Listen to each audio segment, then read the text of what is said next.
Meus irmãos, a paz do Senhor Jesus, amém? Vamos abrir a palavra de Deus no livro do Apocalipse. Apocalipse, capítulo de número 2.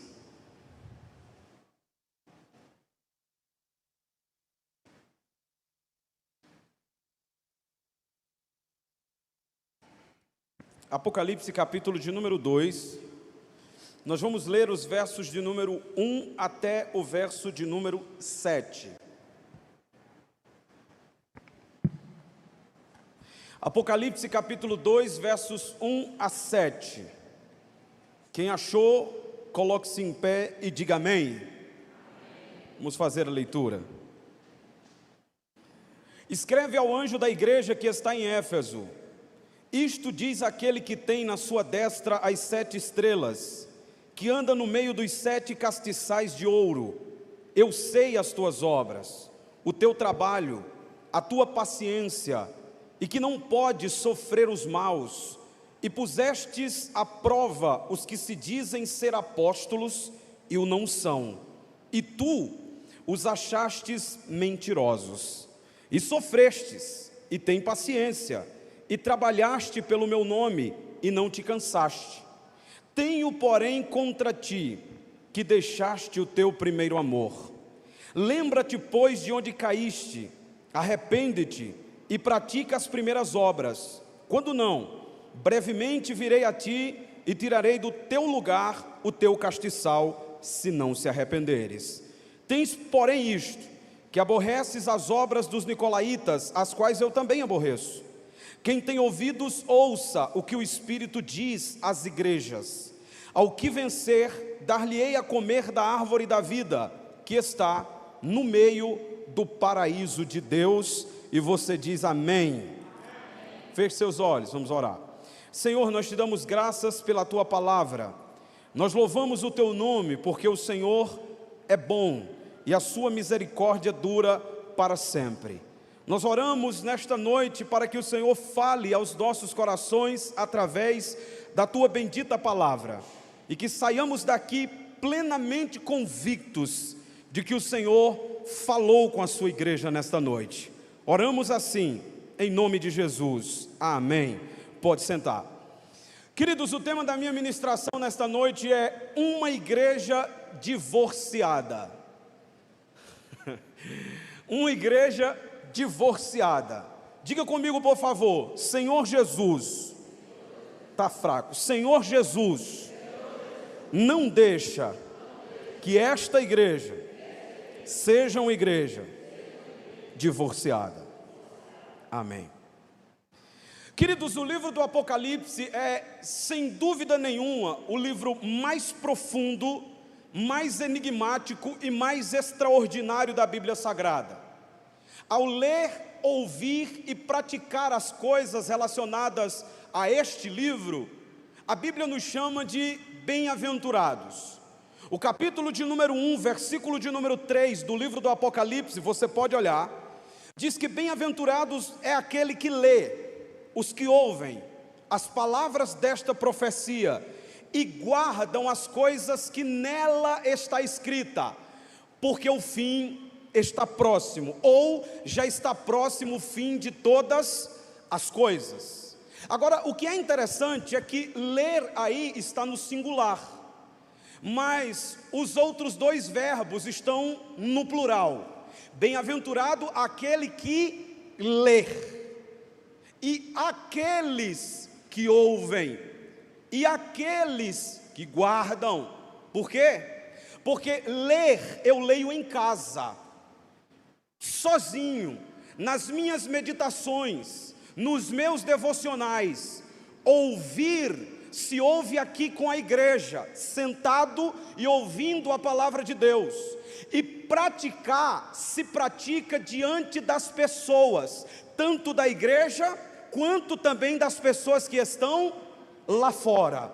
Portanto, bem-aventurados são aqueles que não apenas leem, mas acima de tudo ouvem e praticam aquilo que está escrito. Ou seja, a Bíblia não é um livro apenas para ser lido como se fosse um livro qualquer. A Bíblia é um livro para ser lido como meditação pessoal, ouvido coletivamente com a igreja, para que haja uma comunhão no corpo de Cristo, e algo para ser praticado, senão é hipocrisia. É interessante porque as pessoas dizem assim: pregar e não viver é hipocrisia. Correto. Mas ouvir e não praticar é hipocrisia do mesmo jeito. Eu acho tão bonito esse silêncio, irmão, porque eu não vim entregar chave de carro hoje, nem vim dizer que hoje é o dia da sua vitória, nem nada não. Hoje eu vim aqui pregar a palavra de Deus, e quem tem ouvidos ouça o que o Espírito diz à igreja. Preste bem atenção. São bem-aventurados estes que leem, mas não apenas leem, ouvem, comunhão com a igreja, praticam vida de santidade, prática da palavra. Mas o livro de Apocalipse também diz que aqueles que rejeitam o que está escrito no livro, diminuindo ou aumentando algo sobre ele, terão castigos aumentados, aqueles que aumentam coisas que a Bíblia não diz, e terão bênçãos retidas aqueles que não dizem o que a Bíblia diz. E está cheio de gente fazendo uso do altar, cheio de gente fazendo uso dos púlpitos das igrejas e falando coisas que não estão na Bíblia, como se fossem bíblicas, aumentando. E a Bíblia diz: os castigos vão ser aumentados, e é os castigos do livro de Apocalipse. E tem outros que estão tirando o que a Bíblia diz para tentar justificar seus erros. Apocalipse capítulo 22, versículo 18 e 19 diz: as bênçãos também serão retidas. É por isso que o livro de Apocalipse é tão sério. Quando nós paramos para observar esse livro, ele causa duas reações nas pessoas. Nos crentes que são verdadeiramente convertidos, os salvos em Cristo Jesus, o livro de Apocalipse ele causa esperança e alegria. Agora, nos incrédulos e nos falsos crentes, o livro de Apocalipse ele provoca assombro e terror. O significado do nome Apocalipse é interessante, porque é uma junção de duas palavras gregas: apo, que significa tirar, e kalipto, que significa sombra. Tirar das sombras. Vamos lá. Tirar. Mais uma vez. Tirar das sombras. Esse é o significado do livro. Tirar das sombras. Revelar. Por isso que o texto do livro, no capítulo 1, versículo 1, começa: revelação de Jesus Cristo. Então o que nós percebemos é que o livro de Apocalipse não é um livro escuro, como alguns pensam. É um livro de revelações. Aqui Jesus revelou muitas coisas. E no texto que nós lemos, Jesus revela muitas coisas às igrejas.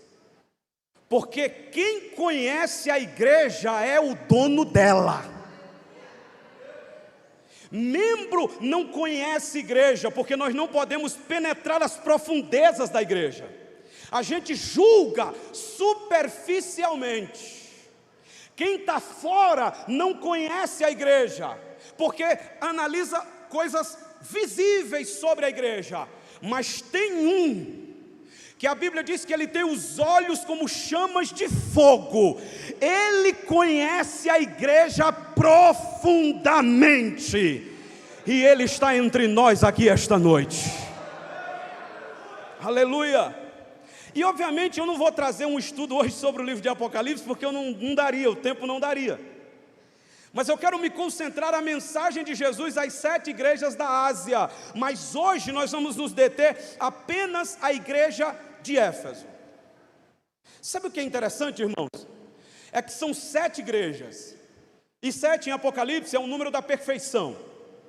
São 7 igrejas que estão debaixo do plano perfeito de Deus.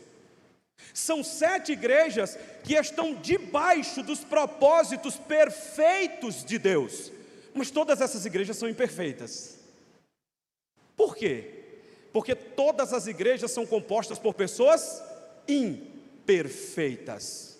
Em outras palavras, as imperfeições da igreja é culpa nossa, porque nós somos imperfeitos. Mas tem uma coisa boa também: mesmo a igreja sendo imperfeita por causa dos imperfeitos que a compõem, ainda assim o plano de Deus para a igreja é perfeito, porque o Deus da igreja é plenamente perfeito em tudo que faz. Aleluia! E aí nós começamos a analisar que cada mensagem ela apresenta uma coisa. E eu achei interessante, porque igreja são como pessoas. Como assim, irmão Marcos? Não existe duas pessoas iguais, assim como também não existe duas igrejas iguais. Cada um tem sua personalidade. Cada uma igreja tem suas próprias forças e fraquezas, vivendo em diferentes lugares. Algumas têm pontos mais fortes e outras têm pontos mais fracos, mas cada uma tem sua particularidade. Nenhuma é igual. E veja que coisa interessante. Esta mensagem de Jesus às 7 igrejas, ela traz um cenário interessante, porque começa com o cenário, que é a cidade onde a igreja está localizada.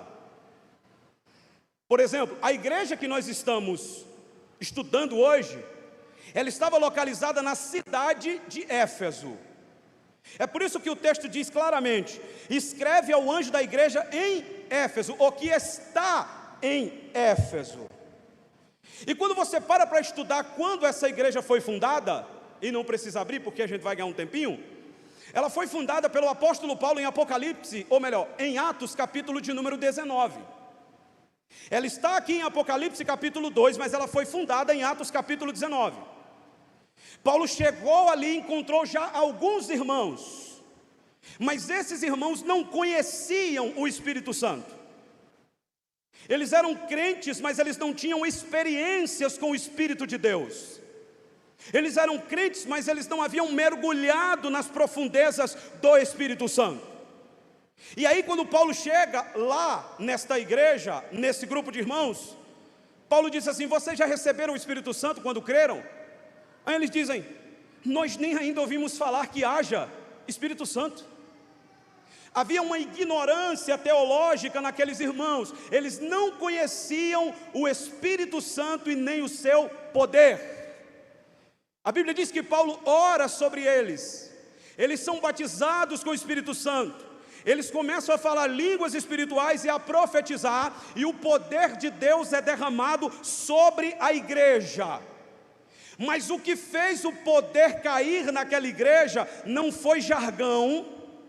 O que fez o poder cair naquela igreja não foi arrumadinho humano. O que fez o poder cair naquela igreja foi a oração. Nós nunca experimentaremos o poder do Espírito Santo enquanto não nos curvarmos diante dele em oração e dizer: manda poder para a tua igreja, eu quero ser sacudido pelo poder do alto. Sem oração, louvor não tem poder. Sem oração, pregação não tem poder. Sem oração, ministérios da igreja não têm poder. Irmãos, nós fomos chamados como igreja não para sentar aqui, alguns só nos domingos, outros uma vez ou outra na semana, e alguns também todos os dias. Nós não fomos chamados só para estarmos sentados aqui. Nós fomos chamados para ser cheios do poder do alto.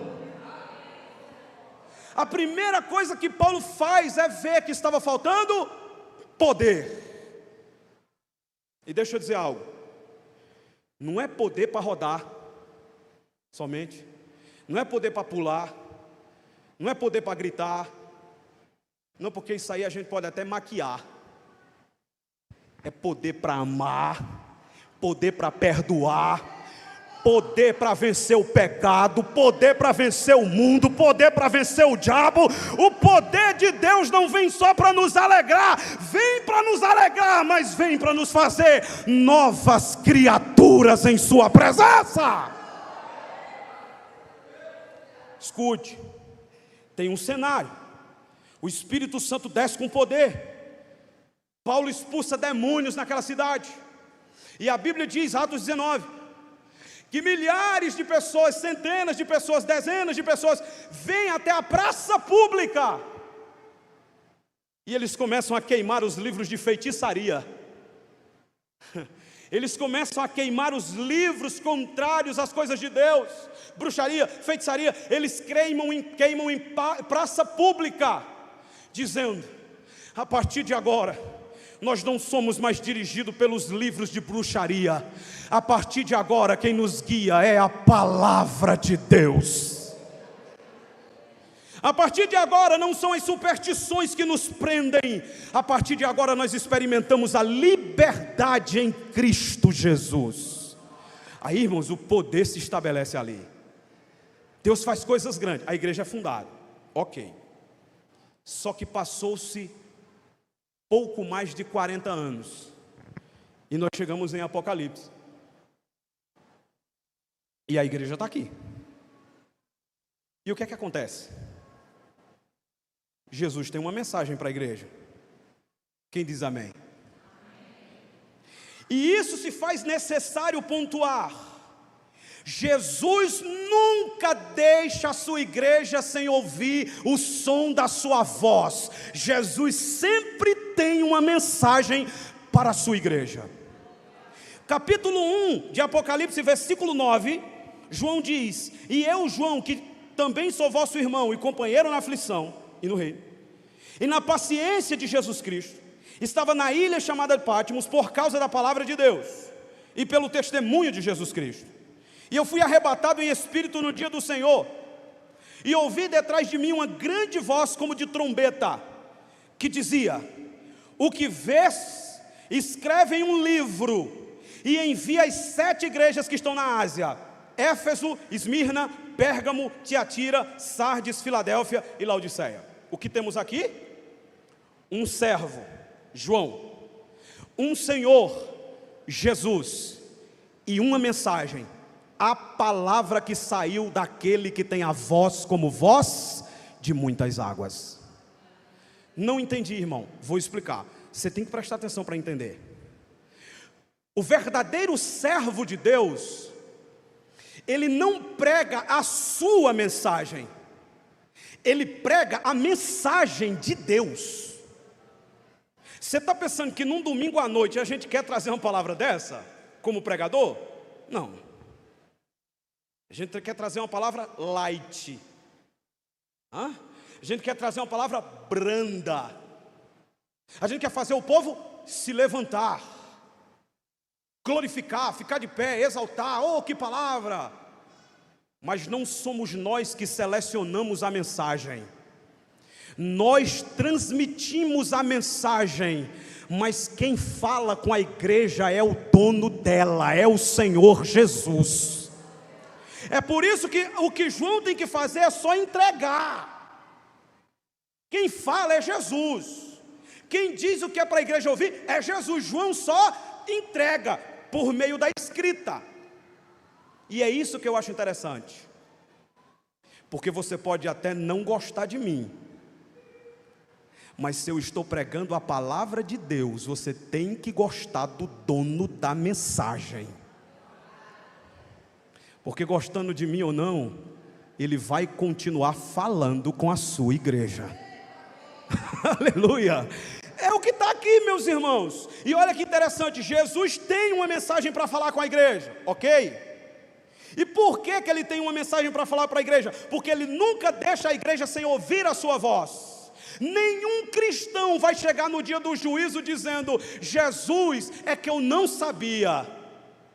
Ele vai dizer: sabia, porque eu falei muitas vezes, de muitas maneiras, através de muita gente, mas você não tinha ouvidos para ouvir. E eu não quero ser um pregador que lá naquele dia ele olhe para mim e diga assim: eu mandei você falar e você não falou. Deus me livre. Manda quem pode, obedece quem tem juízo. Se ele mandou falar, eu falo. Eu falo, porque eu sou apenas um transmissor. Eu sou apenas alguém que está dizendo o que ele está dizendo, mas quem fala com a igreja dele é ele. Quem sabe o que a igreja dele precisa é ele. E o que eu acho bonito é que Jesus, ele não fala o que a igreja quer ouvir. Jesus fala o que a igreja precisa ouvir, e não tem ninguém que possa impedir ele de falar aquilo que ele quer dizer. Ele fala o que quer, do jeito que quer, para produzir o que bem lhe parecer. Hebreus capítulo 1, versículo 1, havendo Deus antigamente falado de muitas formas e de várias maneiras, nestes últimos dias, Ele nos falou através do seu Filho. Digam comigo: Jesus fala com a sua igreja. Agora, qual é o problema? É que tem dois grupos nas igrejas. E quando eu estou falando de igreja, eu não estou me referindo só a nós não, irmãos. Entendam. Estou falando de igreja de modo geral.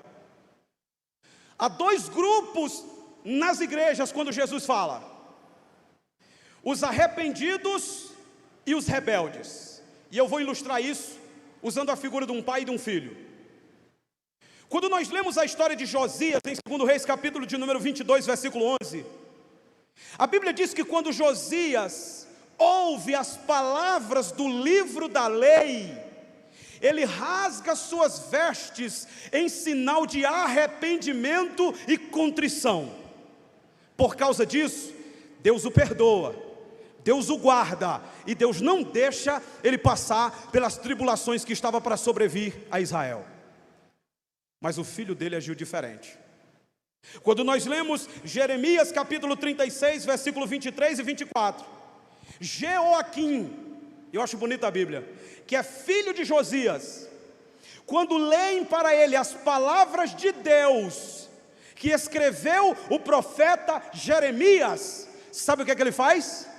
Ele pega um canivete e ele corta o livro e joga no fogo, em sinal de rebeldia. São esses dois grupos que tem dentro das igrejas. Os que quando ouvem a palavra rasga o coração diante de Deus e diz: me perdoa, Senhor, eu falhei, Senhor, eu estou em pecado, me purifica, me salva, me limpa. E Deus perdoa, porque Isaías 55 diz que Ele é grandioso em perdoar. Mas tem uns outros que, se tivesse um canivete na mão, não cortava as páginas da Bíblia, cortava o pescoço do pregador, em sinal de rebeldia. E a minha pergunta esta noite é: quem é você quando a palavra é pregada? Josias ou Jeoaquim? Porque a Bíblia não só tem palavras de vitória, a Bíblia não só tem palavras de bênção, a Bíblia tem palavras de correção, exortação, e bem-aventurado é o filho que o pai exorta. Hebreus está escrito claramente que aqueles que são disciplinados por Deus são filhos de Deus, mas aqueles que rejeitam a disciplina não são filhos, são bastardos. Louve a Deus, irmãos, quando o chicote da disciplina de Deus ainda estiver doendo em você. Porque se o chicote da disciplina de Deus ainda dói em você, ainda dói em mim, é sinal que nós ainda temos o Espírito Santo na vida, convencendo do pecado. Agora, se a gente ouve e acha que não tem nada a ver, que é coisa da cabeça de pregador, que isso aí não existe, sinto, o Espírito Santo não está mais contigo. Porque a maior evidência que o Espírito Santo ainda está em mim é o incômodo que eu sinto quando eu desagrado a Deus. É a maior evidência. Mas vamos lá. Jesus tem uma mensagem para a igreja. Ele fala o que quer, do jeito que quer, na hora que quer, e ninguém pode impedir ele de falar. E eu quero declarar aqui: da mesma forma que Jesus tinha uma mensagem para as 7 igrejas da Ásia, Ele tem uma mensagem nesta noite para a Igreja Batista de Vila Marcela, em Petrolina. E a questão é: quem somos nós hoje à noite? Josias ou Jeoaquim? Quem tem ouvidos, ouça o que o Espírito diz às igrejas. Vamos observar o primeiro ponto. Olha o que diz a palavra. Apocalipse 2:1. Escreve ao anjo da igreja que está em Éfeso: isto diz aquele que tem na sua destra as 7 estrelas e anda no meio dos 7 castiçais. O que são essas 7 estrelas? É só ler o capítulo 1, versículo 20, e o mistério é revelado. O versículo 20 do capítulo 1 diz: o mistério das 7 igrejas que vistes na minha destra, minha mão direita, e dos 7 castiçais de ouro são as 7 estrelas, são os 7 anjos das 7 igrejas. A palavra anjo aí, angelos em grego, não se refere aos anjos seres espirituais. A palavra anjo aí é a palavra mensageiros. E o que significa? Significa que essa mensagem de Jesus aqui é para os pastores, pregadores e ministros do altar das igrejas. Então a mensagem é para nós, que pregamos a palavra. Tem base bíblica, irmão? Tem. Eu não falo nada da minha cabeça. Malaquias capítulo 2, versículo de número 7, está escrito: porque os lábios dos sacerdotes guardarão a ciência, e da sua boca buscarão a lei, porque ele, o sacerdote, é o anjo do Senhor. O que significa? O sacerdote é o mensageiro de Deus. Então aquele que prega, aquele que ministra, aquele que ensina na igreja, seja aqui no púlpito ou em qualquer departamento desse aqui da igreja, o que evangeliza na rua, o que prega em casa, todos são mensageiros de Deus. Agora olha que coisa linda. Jesus diz: eu tenho os pastores, os pregadores e os ministros do altar na minha mão direita. Se você entendesse isso aqui, você tem dado um glória. Você sabe por quê? Porque isso aqui é o que mais me anima como pregador. Eu estou nas mãos de Jesus. Aconteça o que acontecer, eu estou nas mãos de Jesus. E se eu estou nas mãos dele, eu estou protegido. É ele quem me conduz, é ele quem me direciona, e é ele que me cerca com o seu cuidado. Em outras palavras, eu posso ser odiado pelo mundo, mas eu estou protegido pela poderosa mão daquele que é todo poderoso. Alguém tem um bocal de uma caneta aí? Tem? Rapidinho. Quem tem? Um bocal de uma caneta. Eu vou pedir moeda não, que tá no começo do mês é mais difícil. O que significa ter nas mãos? Não é segurar na mão aqui, ó, e andar na rua. Não. A palavra ter nas mãos aqui do grego é katreo. Significa isso aqui, ó. Olha para cá. Deixa eu botar aqui para os irmãos de casa ver. Está vendo o bocal? Todo mundo está vendo? Olha o que é que significa estar nas mãos de Jesus, ó. Tira agora, vai. Tira. Você já brincou assim com criança já? Abra aqui agora. Aí você, não é assim? E o guri fica e não abre. Quando o texto está dizendo que eu estou nas mãos dele, você está nas mãos dele, o texto está dizendo assim: você está guardado, protegido, cercado, dentro da mão de Jesus. O mundo pode desabar, mas eu estou fechado dentro da mão dele, e ele me protegerá, glória.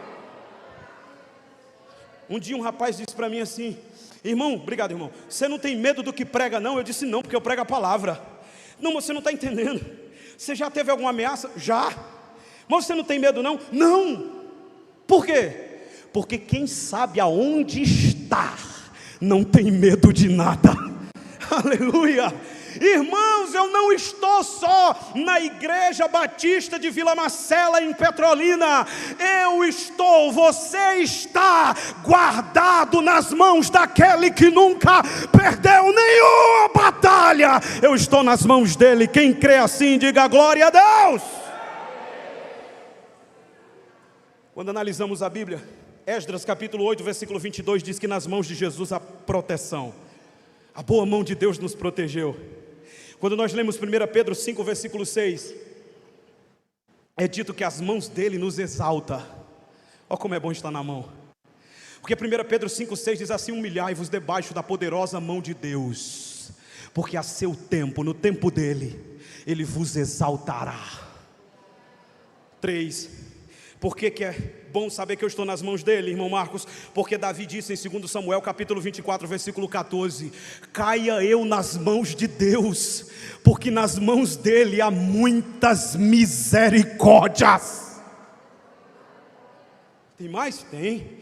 Isaías capítulo 41, versículo 13: porque eu sou o Senhor, te tomo pela minha mão direita e te digo: não temas, porque eu te ajudo. Nesta noite o Espírito Santo está dizendo: se você está nas mãos de Jesus, não tenha medo, não há o que temer, Ele te ajudará. Oh glória!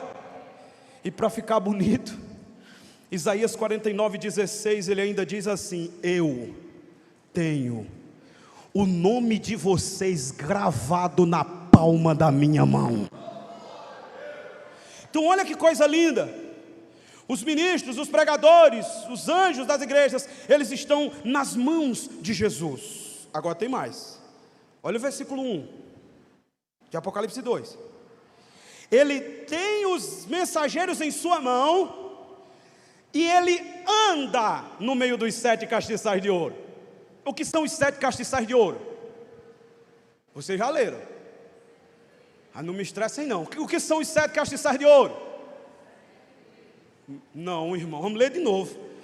Só tem 3 respondendo. Verso 20 do capítulo 1. O mistério das 7 igrejas que viste na minha destra e dos 7 castiçais de ouro são: as 7 estrelas são os 7 anjos das 7 igrejas, e os 7 castiçais que viste são... Amém? Diga amém. Amém. Pronto, as 7 igrejas. Agora o que isso significa? Olha o texto. Ele anda no meio dos 7 castiçais de ouro. Então é bíblico eu dizer que nesta noite o dono da igreja está andando no meio dela. Oh glória a Deus! Ele está passeando em cada corredor aqui esta noite, e ele está vendo quem adora, quem murmura, quem critica, quem não gosta de Bíblia, mas ele também está orando, está olhando para aquele que diz: fala, porque o teu servo ouve, oh glória. Anda. E olha que bonito, irmão. Vamos lá. Os 7 castiçais são 7 igrejas. E ele anda. Por que ele anda? Porque a igreja é dele. Ele anda. Ele passeia no meio da igreja. E enquanto ele anda, ele observa. Enquanto ele anda, ele examina cada um de nós.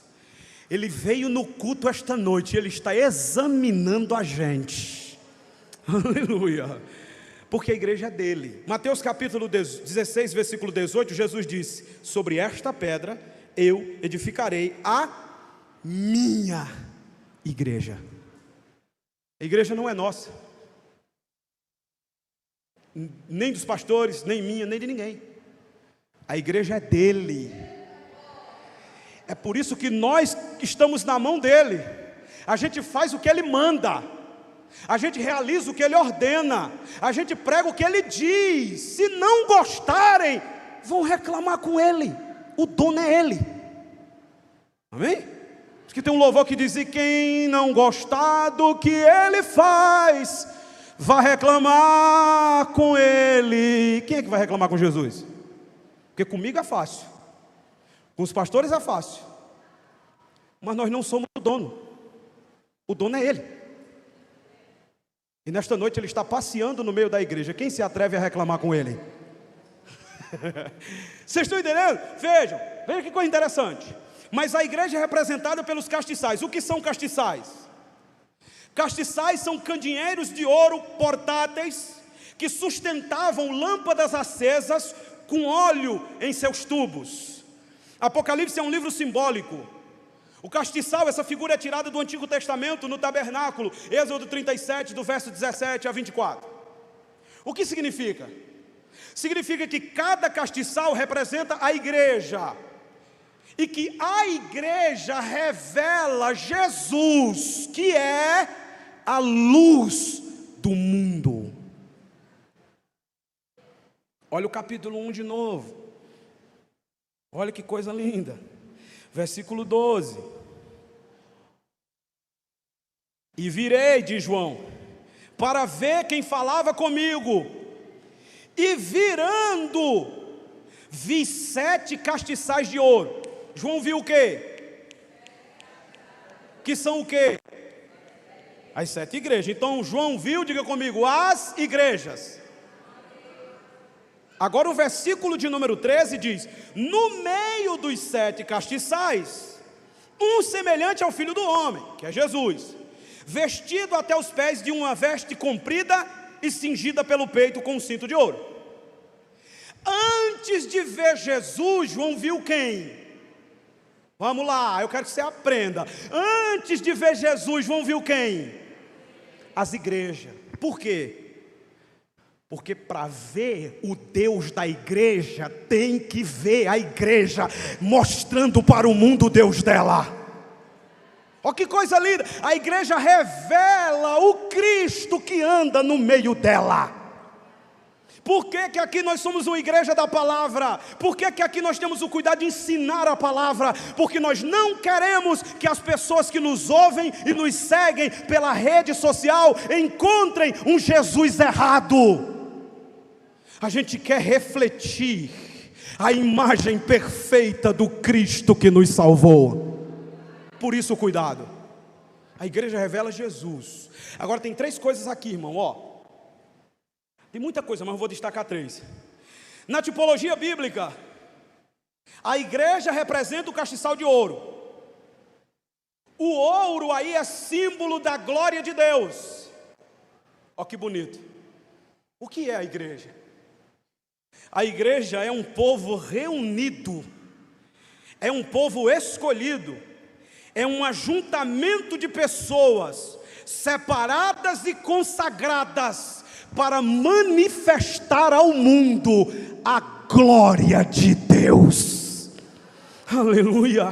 Por isso o castiçal é de ouro, porque o ouro representa a glória de Deus. A igreja é de barro, mas nós temos o tesouro da glória guardados em nós. A gente foi chamado para revelar ao mundo a glória de Deus.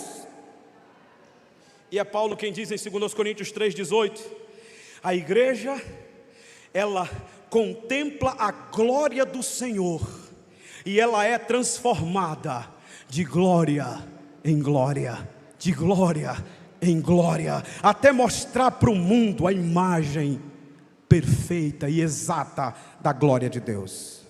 Diga comigo, eu fui chamado para manifestar, junto com a igreja, a glória de Deus. Segundo, o castiçal, eu disse que ele sustentava uma luz para brilhar no escuro. O que é a igreja? A igreja é Mateus capítulo 5, versículo 14. Vós sois a luz do mundo. Não se pode esconder uma cidade edificada sobre um monte, nem se acende a luz para botar no alqueire, mas no velador, para que todos vejam. Olha o que o texto diz, irmão. Assim resplandeça a vossa luz diante dos homens, para que eles vejam as suas obras e glorifiquem a Deus. Você foi chamado, eu fui chamado para brilhar a luz de Cristo lá fora, para que o mundo exalte a glória de Deus. Filipenses 2,15, Paulo diz: para que sejais irrepreensíveis e sinceros, filhos de Deus inculpáveis no meio de uma geração corrompida e perversa, entre a qual resplandeçais como astros no mundo. Pergunta: quando você está fora das portas dessa igreja, você é luz ou trevas? Se eu encontrar com você na rua, eu consigo distinguir de que lado você está? Ou você está tão misturado com o mundo que eu não sei mais quem é igreja e quem é mundo? Isso é muito sério, irmãos, porque eu tenho observado que muitos cristãos estão tão parecidos com o mundo que não podem mais ser chamados de igreja. Não podem mais. Mas vamos lá. Terceiro, a igreja é o castiçal, sim. E para que as lâmpadas estivessem acesas, precisava de quê? Diga comigo: azeite, óleo. Para que a lâmpada permanecesse acesa, tinha que ter óleo, símbolo do Espírito Santo de Deus.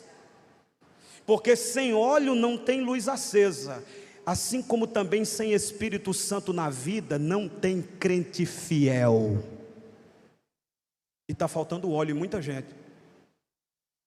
Está faltando azeite, está faltando unção. E nós não devemos ser, irmãos, como as virgens nécias, que tem um fogo temporário, que acende por um momento, mas que rapidinho se apaga porque não tem azeite, não tem depósito. Não! Se sua lâmpada está acesa nesta noite, hoje é noite de estocar azeite, para que a sua lâmpada permaneça brilhando até o noivo voltar. Porque de lâmpada apagada não participa da festa.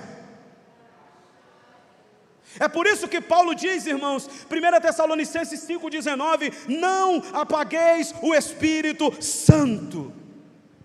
Figura do fogo: não apague o Espírito Santo. Por quê? Porque o Espírito Santo é o óleo que mantém o fogo aceso. Mas eu sei que em muitas vidas o fogo já se apagou. Em outras está se apagando, está só uma faísca. Mas eu louvo a Deus pela vida do meu Jesus, porque em Isaías 42, versículo 3 está escrito: Ele não quebrará a cana trilhada, e nem apagará o pavio que fumega. Pode ter só uma faísca, mas nesta noite o fogo está descendo, e a palavra de fogo está reacendendo a chama. Você vai sair daqui incendiado pelo poder da glória de Deus. Oh glória! Vamos lá, me acompanha. Verso 2, pontos positivos da igreja. Olha o verso 2 de Apocalipse 2. Eu sei tuas obras, teu trabalho, tua paciência, que não pode sofrer os maus. Puseste à prova os que se dizem ser apóstolos e não são, e tu os achaste mentirosos. Sofreste, tem paciência e trabalhaste pelo meu nome, e não te cansaste. Jesus agora vai elogiar os pontos positivos da igreja. E é isso que eu amo em Jesus.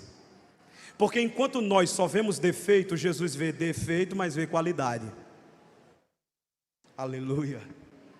As nossas balanças só pesam defeito. As balanças de Jesus são justas, pesam defeito e qualidade. E ele começa elogiando a qualidade, ele não começa pelo defeito. Olha que coisa linda. Ele diz: apenas 2 igrejas de Apocalipse não tem nenhum tipo de problema. Apenas 2, que nós vamos ver em outras oportunidades. Mas ele começa dizendo: conheço as tuas obras. E isso me deixa maravilhado, porque não são os homens que julgam as nossas obras para Deus. Não são os homens que dizem que as nossas obras são aceitas ou não. Quem prova a tua obra é o Jesus Todo-Poderoso, Deus dessa igreja.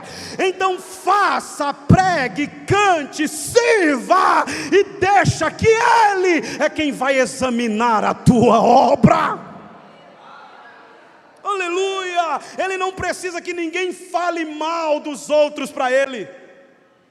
Porque João capítulo 2, versículo 23 e 24 está escrito: Jesus já todos conhecia e não precisava que ninguém dissesse nada dos outros, Ele sabe de tudo. Mas quais são os pontos positivos dessa igreja, irmão Marcos? Vamos ver. Primeiro, deixa eu acelerar. Uma igreja esforçada no trabalho da obra do Senhor e perseverante. Jesus diz: eu conheço tuas obras e teu trabalho. A palavra trabalho aí é ergon. Significa trabalhar ao ponto da exaustão. Significa trabalhar forçadamente, incansavelmente. Mas tem mais uma coisa. Ele diz: eu também vejo que vocês não podem sofrer os maus. O que significa isso? Vocês não suportam pecado no meio de vocês. Ah, irmão, isso é lindo para uma igreja, sim ou não? Sim. O mal não era tolerado. O mal era disciplinado dentro da igreja de Éfeso. Eles não toleravam a maldade e nem pessoas más. Essas pessoas eram chamadas ao arrependimento em amor, mas eram disciplinadas pela reta justiça. Olha que igreja, irmão. Olha os pontos positivos da igreja. Tem mais. Uma igreja doutrinariamente pura. Eles provavam os falsos profetas, os falsos mestres, os falsos apóstolos, e eles diziam: vocês são mentirosos. E Jesus elogia. Aí tem gente que diz assim: ah, irmão Marcos fica falando desses pregadores da internet, dizendo que eles são mentirosos, dizendo que eles são falsos profetas. Aqui, a igreja também diz, e Jesus não repreendeu não, Ele elogiou. Porque uma igreja verdadeira que defende a verdade, prega contra o erro e contra os falsos profetas. Amém? Então eu estou na Bíblia. Agora o que ele diz mais, versículo 3: sofreste, era uma igreja sofredora. Tens paciência, era uma igreja que perseverava. A palavra paciência é rupomone, perseverar firmemente no trabalho. Aí Jesus diz: e trabalhaste pelo meu nome e não te cansaste. Ah, escute isso aqui. A gente trabalha na igreja, mas a gente não trabalha pelo nome da igreja. Olha o texto: trabalhaste pelo meu nome. A gente trabalha na igreja, mas é pelo nome de Jesus. Se você trabalha para a igreja e pela igreja, qualquer coisa na igreja vai impedir você de trabalhar. Irmão, a Bíblia é linda demais. Se você trabalha para os homens da igreja, qualquer problema você vai deixar de fazer a coisa de Deus e a obra de Deus. Mas se você trabalha em prol do nome de Jesus, mesmo sofrendo, você continua fazendo. Mesmo padecendo, você continua fazendo. Por quê? Porque nós trabalhamos na igreja para que o nome do Deus da igreja seja glorificado. Hoje aqui, eu não estou exercendo esse serviço, trabalhando para nenhum dos irmãos. Eu estou servindo vocês. Servindo, porque eu sou um servo aqui. Quando você vai no restaurante, quem é que fica de pé?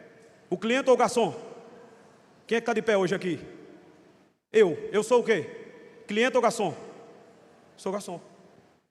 Eu é que estou trabalhando, eu é que sou o servo. Eu estou entregando para vocês o pão divino, a palavra. Mas, olha que coisa linda. Eu sirvo vocês, mas eu não trabalho para vocês. Irmão, está na Bíblia aqui o texto, ó. Eu sirvo a igreja, mas eu trabalho pelo nome de Jesus. Aprenda isso esta noite. Você foi chamado para trabalhar na igreja para a glória do nome de Jesus. Por isso que eu não aceito, não vou fazer mais não. Estou chateado, não quero mais não. Por quê? Não, porque igreja. Ei, calma! Você está fazendo para a igreja? Pois pare hoje. Faça pelo nome dele. Eu vou ler de novo, para não dizer que eu vou da minha cabeça. Versículo 3: e sofreste, tem paciência, e trabalhaste pelo meu nome, e não cansaste. Se você trabalha para os homens, você cansa. Se você trabalha para a igreja, você cansa. Mas se você trabalha pelo nome de Jesus na igreja, você será incansável no teu trabalho. E Deus não esquece de nenhum dos nossos trabalhos. Eita, glória a Deus. Era melhor mais leve, Jesus. Vamos lá. Vamos agora ao ponto negativo. Versículo 4. Tenho, porém, o quê? Versículo 4. Tenho, porém, contra ti, que deixaste o teu primeiro amor. Agora Jesus vai chamar a igreja ao arrependimento. Escute o que vou lhe dizer. Jesus elogia as qualidades, reconhece os acertos, mas não passa a mão no pecado. Estão vendo aí? Não passa de largo nos erros. Ele elogia o que merece ser elogiado. Ele exalta as boas qualidades, mas os defeitos ele pontua. E louvado seja Deus, a gente serve um Jesus que não passa de largo com o pecado. Ele chama o pecador ao arrependimento para perdoá-lo e mudar a sua vida. Então se ele está, eu não conheço a vida de ninguém, se ele está chamando você ao arrependimento hoje, mude, é graça. É graça. Porque uma coisa, irmãos, é os homens ter algo contra nós. Mas aqui o texto está dizendo, eu, Jesus, tenho contra ti. Aí a gente gosta do texto de Romanos 8,31. Se Deus é por nós, quem será contra nós? Vamos inverter a pergunta. E se ele for contra, quem vai defender? Porque o texto está dizendo que ele é contra esta igreja. Por quê? Porque eles haviam deixado o teu primeiro amor. Olha o teu aí, ó. A Bíblia é um livro de detalhes. Por isso que não dá para passar de lá. O teu primeiro amor. Se é teu, fala de algo meu, que eu possuo. Cada um tem um amor, que se não tomar cuidado, deixa para trás. Estão entendendo agora? O teu primeiro amor. A palavra deixar aí, agora você vai entender o tema da mensagem, é afieme, em grego, que significa abandonar, mandar embora, divorciar. Qual é o tema da mensagem? Uma igreja divorciada. Eles trabalhavam na obra do Senhor, eram perseverantes em meio às perseguições, estavam profundamente comprometidos com a verdade, eram teologicamente puros, mas haviam se divorciado do amor. A paixão e o fervor dessa igreja, irmãos, por Cristo, havia se tornado ortodoxia fria e mecânica. Eu não combinei nada com Yasmin, mas achei interessante quando ela falou aqui no louvor. As pessoas vinham por vir. Estavam no culto, mas não amavam o Deus do culto.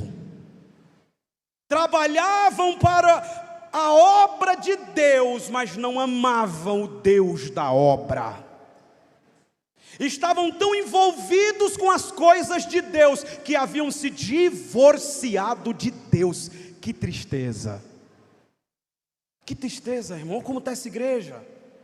Eles deixaram que todo o trabalho deles substituíssem o fervor e o amor por Cristo.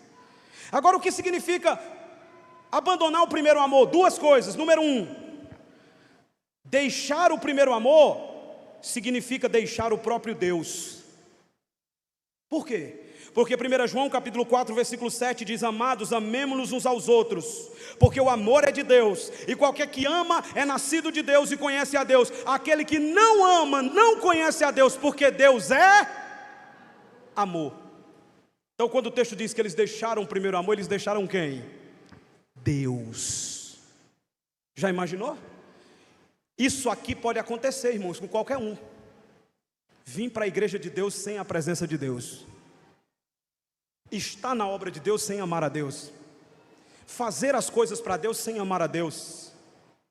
Irmãos, quem faz as coisas para Deus amando a Deus, não faz mecanicamente. Louva com lágrimas nos olhos, aleluia, prega com graça de Deus na vida, participa das coisas não para se mostrar, mas para que a glória dele apareça. Quem faz por amor não vem só cumprir uma tabela. Quem faz por amor vem oferecer um sacrifício e um culto racional a Deus.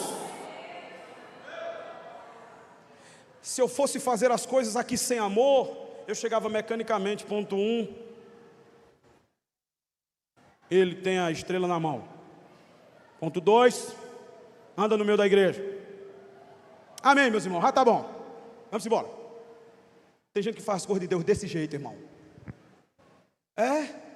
Com raiva, estressado. Não. Quem faz por amor faz o melhor dentro da sua capacidade. Ainda diz: é pouco pelo tanto que eu amo a Ele.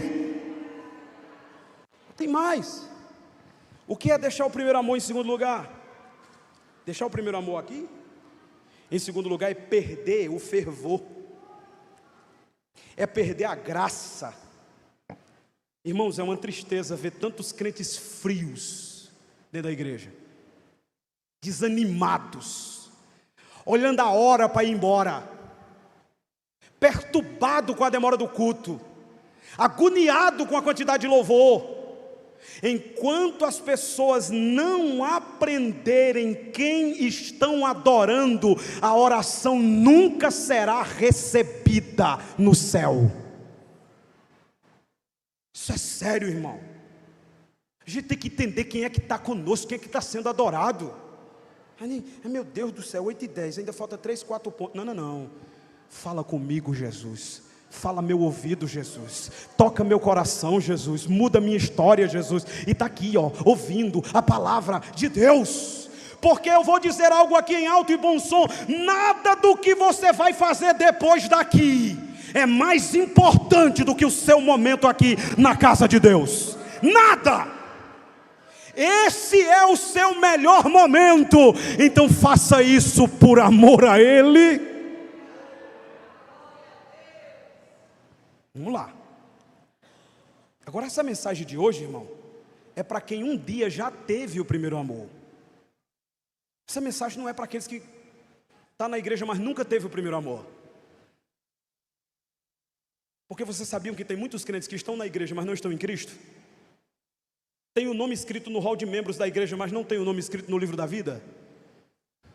Estão no grupo de WhatsApp da igreja, mas não estão no grupo dos salvos da igreja? Tem muitos. Aqui eu estou falando para quem, e Jesus está falando através da palavra, para quem um dia já amou a Deus de verdade, e sentiu que estava esfriando, e sentiu nesta noite que o amor precisa voltar. Vamos lá, eu quero acelerar. Jesus agora, Ele vai dar 3 ordens e uma ameaça à igreja, e depois Ele fecha com uma promessa. Vamos às ordens, porque Jesus é um Deus que mostra o defeito, mostra a doença, mas apresenta a cura. A gente só mostra defeito, mas nunca traz nada para resolver. A gente só mostra a doença, mas a gente nunca traz o remédio. Jesus não. Ele bota o dedo na ferida. Aí quando a gente diz: ai, Jesus! Aí ele diz: se preocupe não, eu tenho a cura.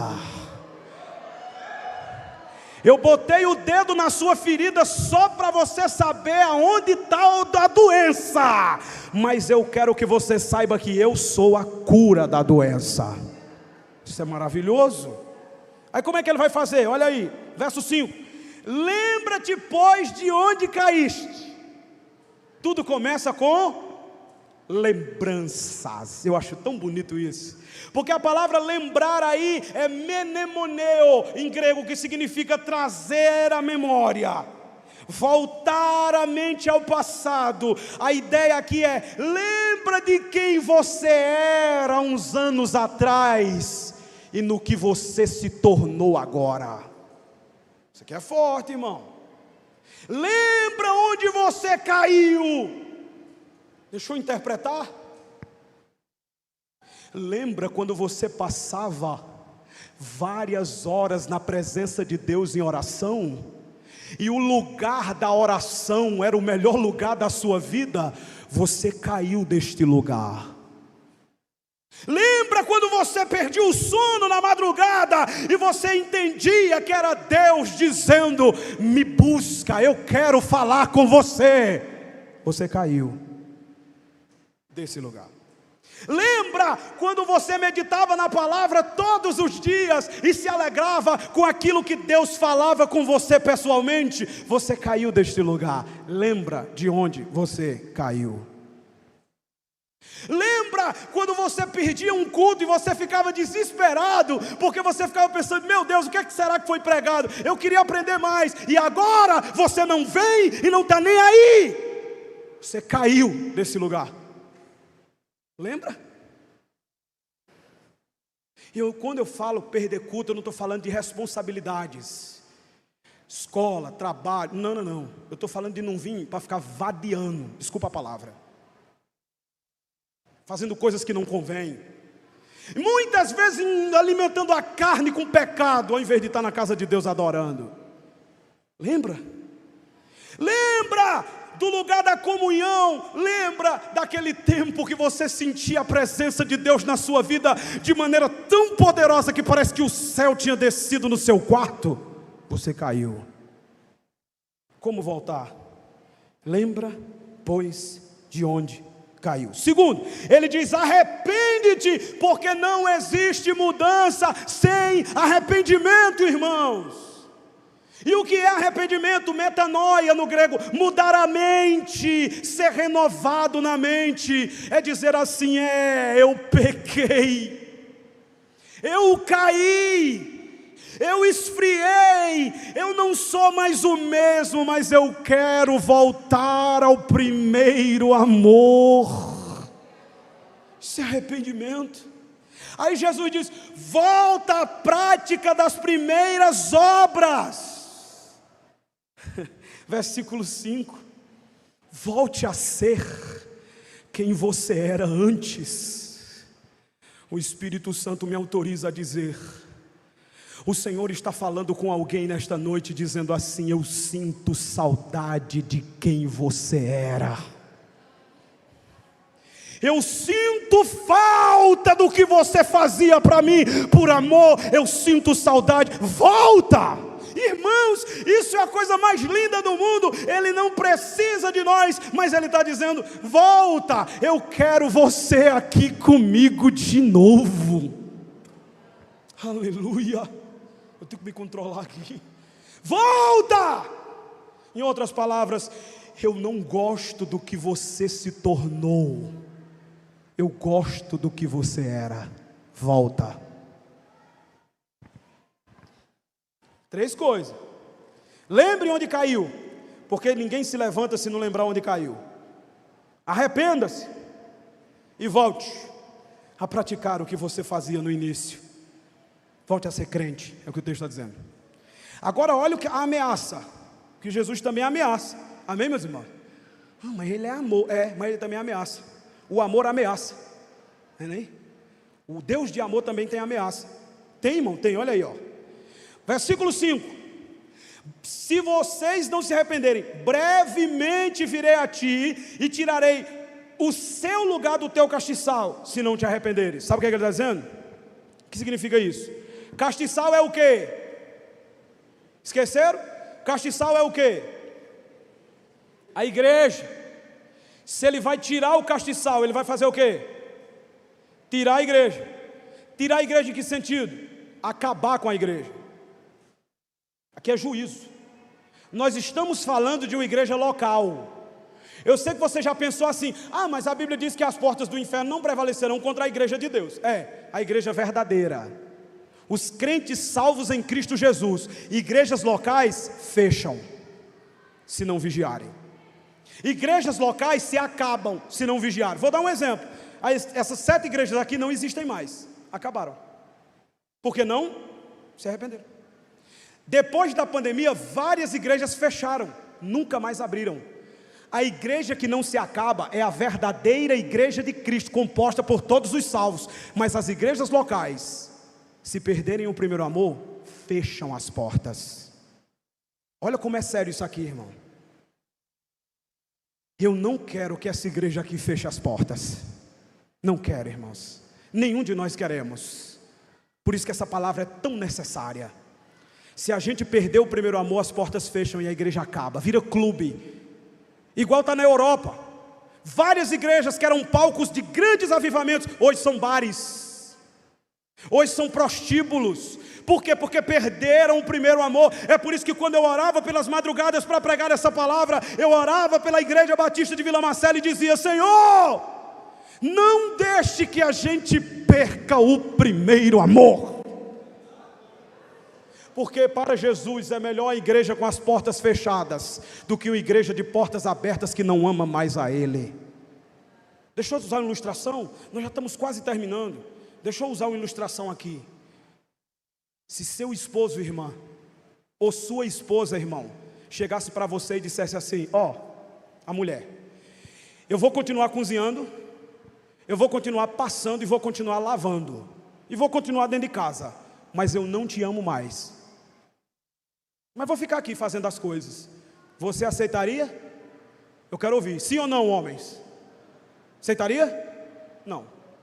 Se seu marido chegasse para você, irmã, e dissesse assim: eu vou continuar botando as coisas dentro de casa, vestindo você e pagando as contas da casa, mas eu não te amo mais, eu vou ficar só dentro de casa fazendo as coisas, eu não te amo mais, você aceitaria? E por que vocês acham que Deus aceita esse tipo de relacionamento? Vem para a igreja todo dia, participa das coisas, está envolvido, mas não ama mais, é só serviço. Deus não nos chamou só para servir, Deus nos chamou para ser servos e amigos dEle. João capítulo 15, Jesus diz: já não vos chamarei apenas de servo, mas sim de amigos, porque tudo quanto o Pai me revelou, eu tenho feito conhecer a vocês. Somos servos? Somos, mas somos servos amigos. A palavra aqui é dura, irmãos, que Jesus traz. Ele diz: eu vou trazer um fim a essa igreja se perderem o primeiro amor. Aí veja como Jesus é lindo, porque no versículo 6 ele traz mais um elogio. Ele trouxe uma palavra dura, doeu, machucou. Aí ele diz: eu senti que foi pesado, mas vou trazer mais um elogio. Aí ele diz: mas vocês também odeiam as obras dos nicolaítas, as quais eu também odeio. Traz mais um elogio. Quem são os nicolaítas? Nicolaítas são os discípulos de Nicolau. Nicolau era um ex-diácono da igreja primitiva. Atos capítulo 6 tem o nome dele. O nome dele significa conquistador de pessoas. Ele havia apostatado da fé e ele estava ensinando que você podia ser crente e viver na prática do pecado e ainda assim ser salvo. Tem um monte de Nicolau na internet. Um monte. E agora estão entrando até na Netflix os Nicolau. Quem tem ouvidos, ouça o que o Espírito diz às igrejas. Até na Netflix está lá os nicolaítas, pregando um evangelho diluído, prostituído, corrupto, insano, e as pessoas dentro da igreja em pecado, achando que são salvas. Olha o dedinho. Não. Aí Jesus disse para a igreja de Éfeso: vocês odeiam os nicolaítas, e eu também, as obras deles. Sabe o que eu acho bonito? É porque Jesus odeia falso ensino, e a igreja tem que odiar os falsos ensinos também. Nós não podemos amar aquilo que Jesus odeia. Então, se você ama falso profeta, se você ama falsos ensinos, desculpa, você ama aquilo que Jesus odeia. Mas vamos para a promessa. O versículo 7 termina: quem tem ouvidos, ouça o que o Espírito diz às igrejas. Ó que coisa linda, ó. Ó como muita gente passa dos detalhes, ó. Quem tem ouvidos, ouça. Quem tem, cada crente, o que o Espírito diz às igrejas. As igrejas. Não entendi, irmão Marcos. Simples. Hoje a palavra está sendo pregada à igreja. Mas quem tem ouvidos, particularmente ouça aquilo que Jesus está falando com você. Estão entendendo? Ele falou hoje com a igreja, mas eu tenho que ter ouvidos para dizer: foi comigo. Foi comigo. E não existe essa, um pregador foi lá e falou com todo mundo. Não existe isso. A mensagem foi para todo mundo. Não existe isso. A mensagem é pregada. Parte da mensagem é particular para cada um. Cada um pega uma partezinha, cada um leva uma coisinha para casa. Mas a mensagem inteira não pode falar com todo mundo, porque nem tudo da mensagem é para todos, mas todos recebem algo da mensagem. Isso é que é maravilhoso. Mas vamos lá, a promessa. Ao que vencer? Aí eu vou perguntar: quem quer ser vencedor aí? O que é ser vencedor? 1 João capítulo 5, versículo 4. Olha o que diz a Bíblia: porque todo aquele que é nascido de Deus vence o mundo. E essa é a vitória que vence o mundo, a nossa fé. Vou perguntar de novo: quem quer ser vencedor? Você já nasceu de novo? Porque o texto está dizendo isso. Todo aquele que é nascido de Deus vence. Tem muita gente querendo ser vencedor, mas nunca nasceu de novo. Vai ser sempre um perdedor. E deixa eu dizer aqui: nascer de novo não é ter cargo na igreja não, viu, irmão? Nicodemos tinha cargo na igreja. Nascer de novo não é fazer parte de coisas importantes na igreja não. Nicodemos fazia parte. Nascer de novo não significa ter um certo conhecimento acerca de Jesus não. Nicodemos tinha. Nascer de novo significa morrer para o pecado e viver para Deus. Isso é ser vencedor. Aí ele promete: ao vencedor dar-lhe-ei a comer da árvore da vida. Tem duas coisas aqui: comer da árvore da vida. Quando você lê Apocalipse capítulo 22, versículo 1 e 2, que não dá tempo, está escrito lá que a árvore da vida está no paraíso de Deus, na cidade santa. As folhas são para a saúde da nação, e os frutos são para o nosso alimento. Isto é, quem for para o céu é aqueles que vencem. Quem são os que vencem? Os que nascem de novo. Então quem vai para o céu? Quem nasceu de novo. Se não nasceu de novo, não vai para o céu. Porque João capítulo 3, Jesus disse a Nicodemos: se não nascer de novo, não pode nem ver o reino e nem entrar no reino. Então essa promessa aqui não é para todos, é para quem nasceu de novo. É para quem aceitou Jesus como Salvador de sua vida, mudou de vida, abominou o pecado e está vivendo em santificação. Isso aqui é nascer de novo. Agora olha, comer da árvore da vida. O que foi que Adão perdeu quando pecou?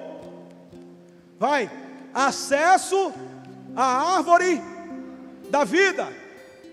O que nós vamos herdar no céu? Acesso à árvore da vida. Não entendi, irmão Marcos. É porque aquilo que Adão perdeu no paraíso, nós vamos recuperar em Cristo no céu. Aleluia! Aquilo que Adão perdeu, nós herdamos em Cristo Jesus. Tem gente que diz sem conhecer a Bíblia: eu queria estar lá no jardim, no Éden, com Adão, com Eva, para eu comer da árvore da vida. Não precisa não. Se você estivesse lá, você pecaria. Mas agora a promessa é: se você nascer de novo e se você vencer, você vai comer da árvore da vida que Adão perdeu, sem a probabilidade de pecar. A árvore da vida é um símbolo de Cristo. Do jeito que essa árvore da vida, Jesus é a vida eterna. Os frutos são alimento diário, Jesus é o pão da vida. E o que mais, irmão? E as folhas são para a saúde da nação. Jesus é a cura das nações. E o que mais ele diz? vai comer da árvore da vida, pode ficar de pé, que está no paraíso de Deus. Além de você comer da árvore da vida, você ainda vai entrar pelas portas na cidade celestial. Ah, irmãos, vale a pena ser crente. Vale a pena uma palavra dessa para nos colocar no trilho. E quando a gente estiver lá no céu, comendo da árvore da vida, vai se cumprir o Salmo 24, versículo 7 a 10, que diz: o coral de anjos e o coral da igreja reunidos em uma só voz, dizendo: levantai, ó portas, as vossas cabeças, levantai, ó entradas eternas, que entrará o Rei da Glória. Aí os anjos perguntam: quem é este Rei da Glória? A igreja responde: o Senhor Todo-Poderoso, o Senhor poderoso na guerra.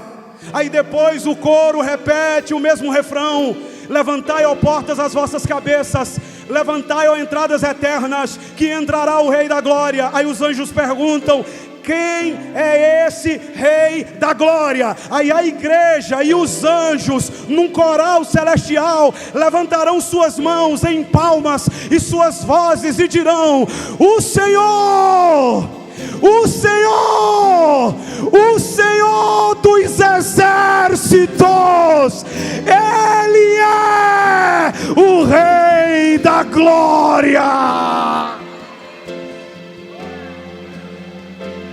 Vamos dizer isso bem forte, 3 vezes. Primeira vez, digam comigo: o Senhor dos exércitos, Ele é o Rei da Glória. Segunda vez, vai.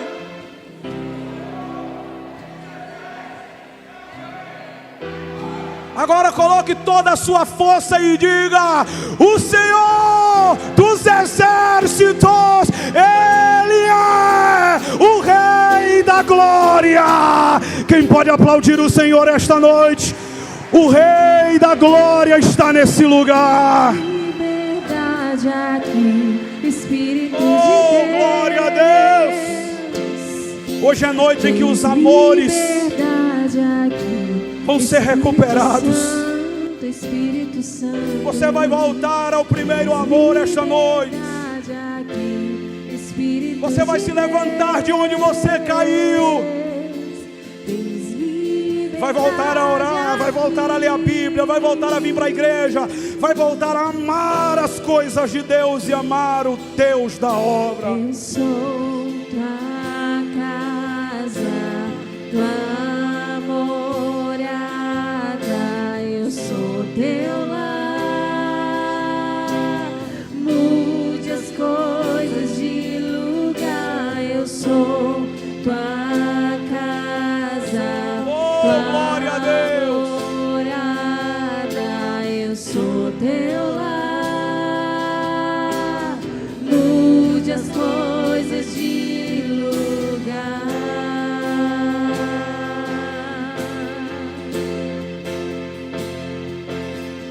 Aleluia. Tem alguém nesta noite, queridos,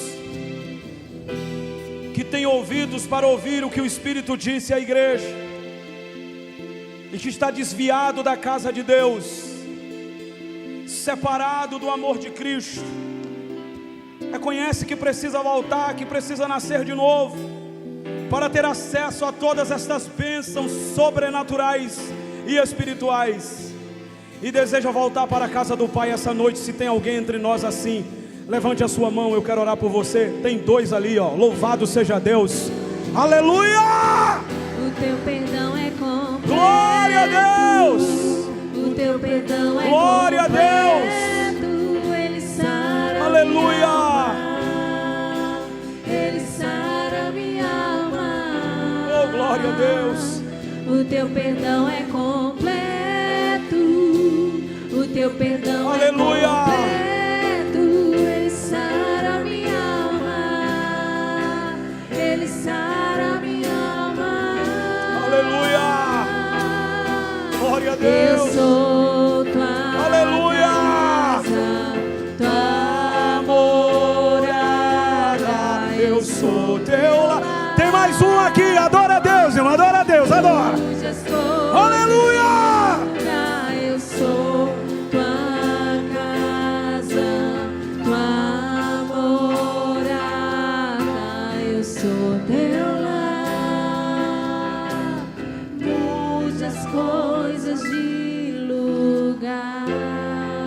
mais alguém esta noite, irmãos? Hoje é noite de reencontro com Deus. Hoje é noite de reatar a amizade. Hoje é noite de trazer de volta aqueles que se perderam. Talvez você nasceu nessa igreja. Parece que tem uma chegando aqui, ó. Aleluia, tem mais uma, glória a Deus. Aleluia, hoje é noite de reatar a amizade. Hoje é noite de chamar de volta. Vamos cantar aquele, irmãos. Não importa o que você fez, vamos cantar. Tem mais alguém, queridos, aqui que quer reatar a amizade?